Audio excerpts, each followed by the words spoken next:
Olá! Hoje a gente vai mergulhar numa ideia que meio que vira de cabeça para baixo o que a gente costuma pensar sobre o progresso da ciência. E se a gente imaginasse a história da ciência não só como uma linha reta de vitórias, mas também como um caminho com desvios, onde conhecimentos muito valiosos acabaram ficando para trás? Para começar, vamos a uma pergunta que parece ter uma resposta óbvia, daquelas que a gente aprende na escola. A água pura, pressão padrão, ferve a 100 graus Celsius, certo? Bom, e se a realidade for um pouquinho mais bagunçada e interessante do que isso? Pois é, o professor Hasok Cheng foi lá e resolveu replicar uns experimentos do século XVIII. E o que ele descobriu? Que a água nem sempre se comporta como uma boa aluna. Às vezes ela ferve de forma irregular, meio explosiva, a temperaturas mais altas.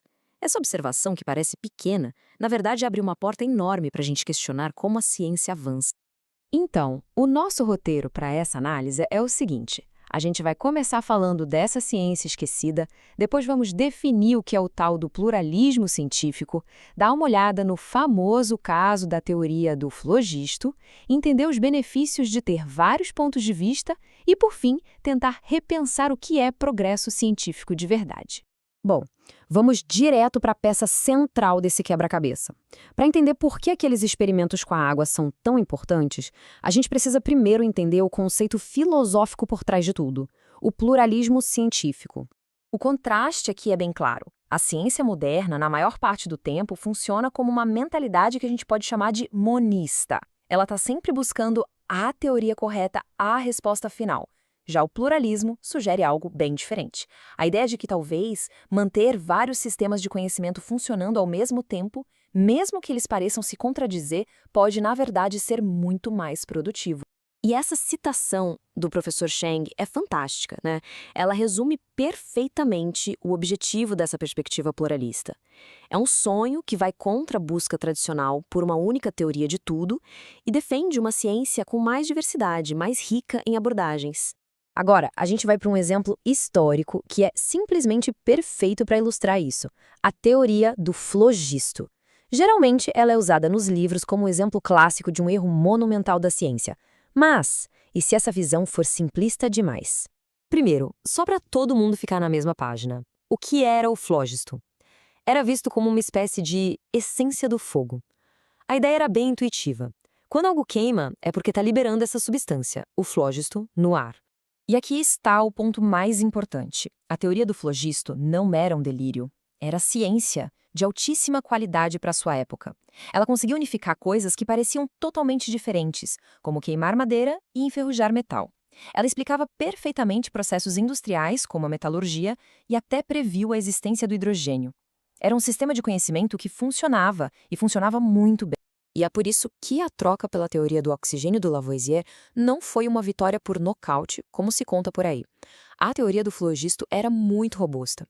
Os cientistas que a defendiam, como o brilhante Henry Cavendish, conseguiam pegar os novos experimentos do Lavoisier e dar explicações perfeitamente lógicas dentro do sistema do flogisto. A prova definitiva não era tão definitiva.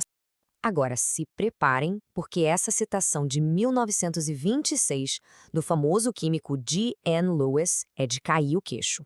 Ele basicamente diz que o que a gente chama hoje de ganhar ou perder elétrons nos processos de oxidação e redução é muito parecido com o que os químicos antigos chamavam de ganhar ou perder flogisto. Isso sugere que a teoria não estava exatamente errada, mas talvez estivesse descrevendo um pedaço da realidade de um jeito diferente.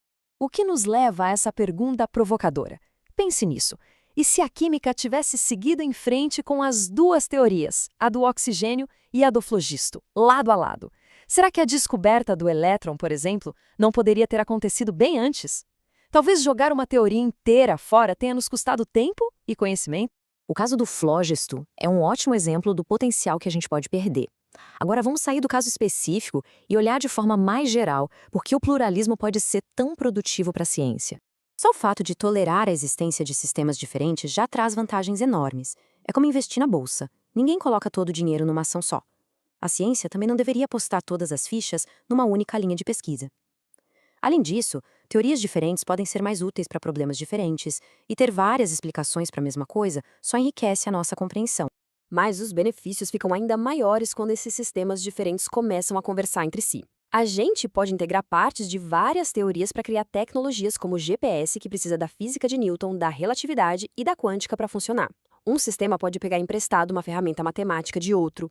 E claro, a competição saudável entre teorias faz com que todas elas fiquem melhores e mais fortes. Depois de analisar tudo isso, a gente chega a uma conclusão quase inevitável. Talvez seja a hora de repensar nossa própria ideia do que é progresso científico e abandonar aquela imagem de uma história única, de uma linha reta. E aqui, um ponto fundamental. Pluralismo não é a mesma coisa que relativismo. Não é dizer que qualquer coisa vale. Muito pelo contrário. O pluralismo exige rigor, exige evidências, exige trabalho duro.